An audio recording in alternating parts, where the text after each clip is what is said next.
El número de muertos ascendió de 45 a al menos 71 al desbordarse este lunes en el sur de Kenia un río que arrasó cientos de casas y vehículos. Esto fue confirmado este martes por el vicepresidente keniano Rigathi Gachagua, mientras el país afronta desde hace semanas fuertes lluvias y devastadoras inundaciones.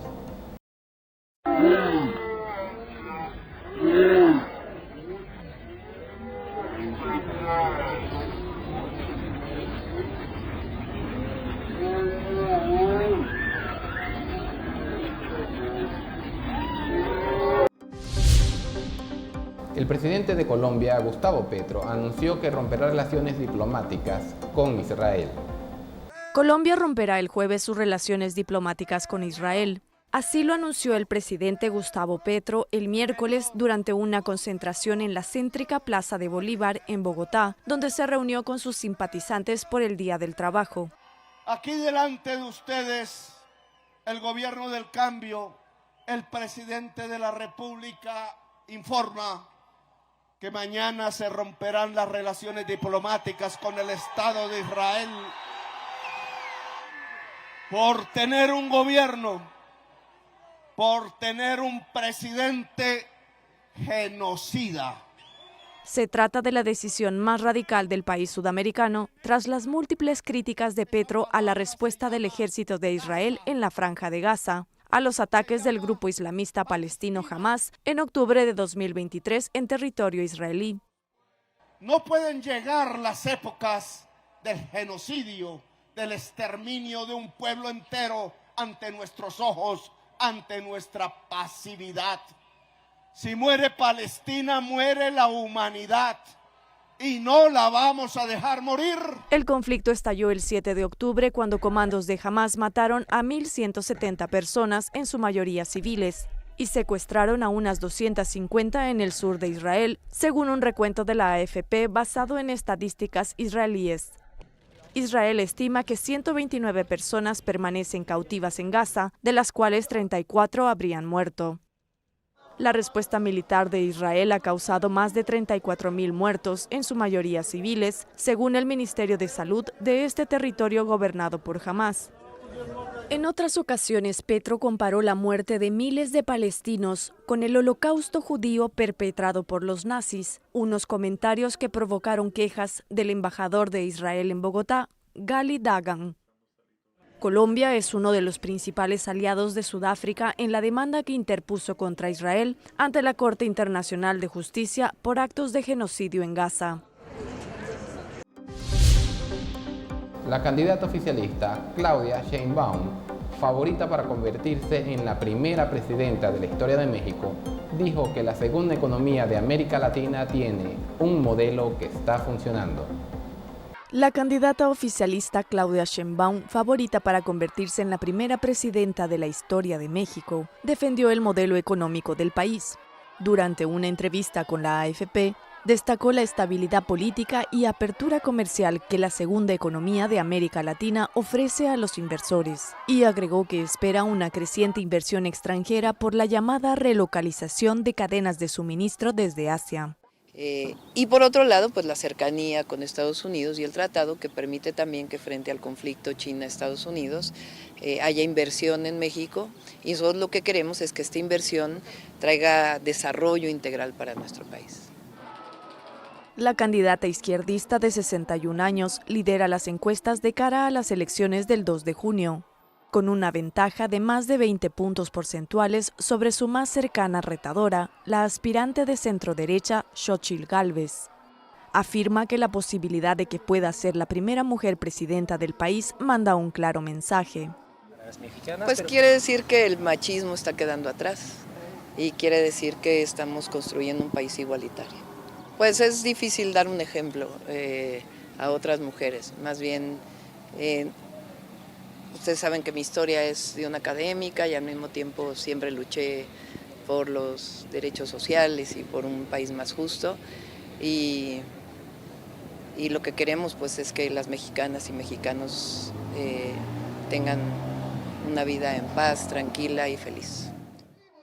Sheinbaum aspira a mantener la gestión de la economía del gobierno de Andrés Manuel López Obrador, en particular para reducir la pobreza. Vamos a seguir trabajando para disminuir la pobreza en México, para reducir las desigualdades y que el pueblo de México tenga acceso a los derechos, educación, acceso a la salud, acceso a una vivienda digna, al empleo digno, a el salario justo. Es la única manera de disminuir la pobreza en México. Física de profesión y doctora en ingeniería ambiental, la candidata promete acelerar la transición energética en el país y continuar con el programa Sembrando Vida, de reforestación social y que, según la izquierdista, es ejemplo en todo el mundo. Su objetivo es hacer a México un país sustentable. Ecuador aseguró el miércoles ante la Corte Internacional de Justicia que la invasión a la Embajada de México en Quito fue un incidente aislado, que ocurrió en circunstancias muy excepcionales. La invasión a la Embajada mexicana en Quito fue un incidente aislado. Eso defendió Ecuador el miércoles ante la Corte Internacional de Justicia, en la segunda jornada de audiencias orales por una demanda de México. La razón por la cual los hechos del 5 de abril fueron excepcionales y hoy ya no existen es muy simple. México utilizó indebidamente durante meses sus instalaciones diplomáticas en Quito para dar cobijo a un delincuente común que había sido debidamente condenado en 2 ocasiones por el más alto tribunal ecuatoriano por delitos muy graves relacionados con la corrupción y que estaba sujeto a procedimientos en curso relativos a más delitos de corrupción y de otro tipo.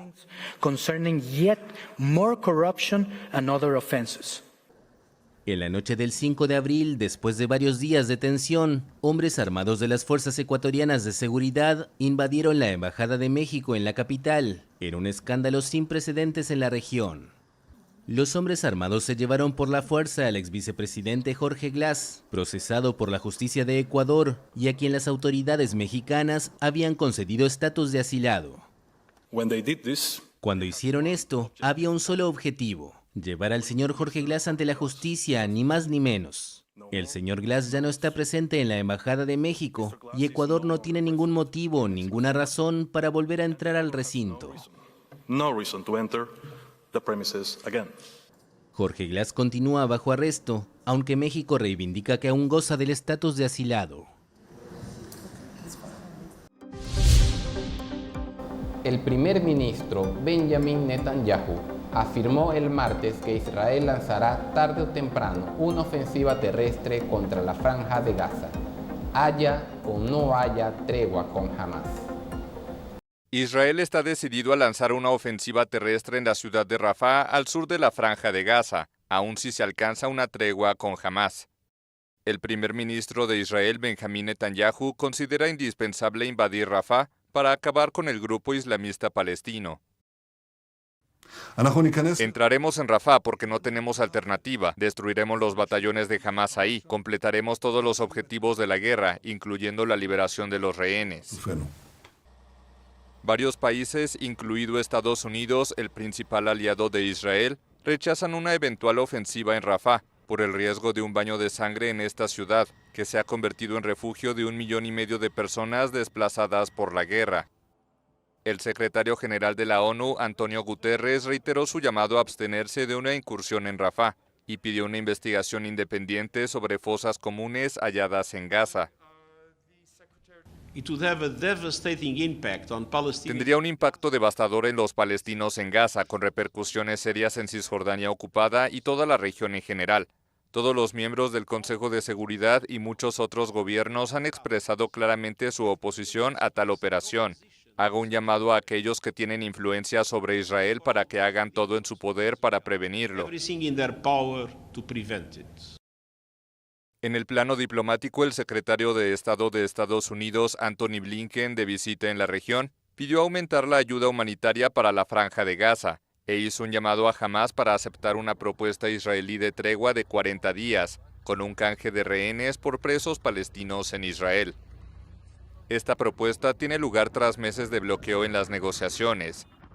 Estados Unidos, Egipto y Qatar, que actúan de mediadores, se han mostrado optimistas sobre la posibilidad de alcanzar un acuerdo.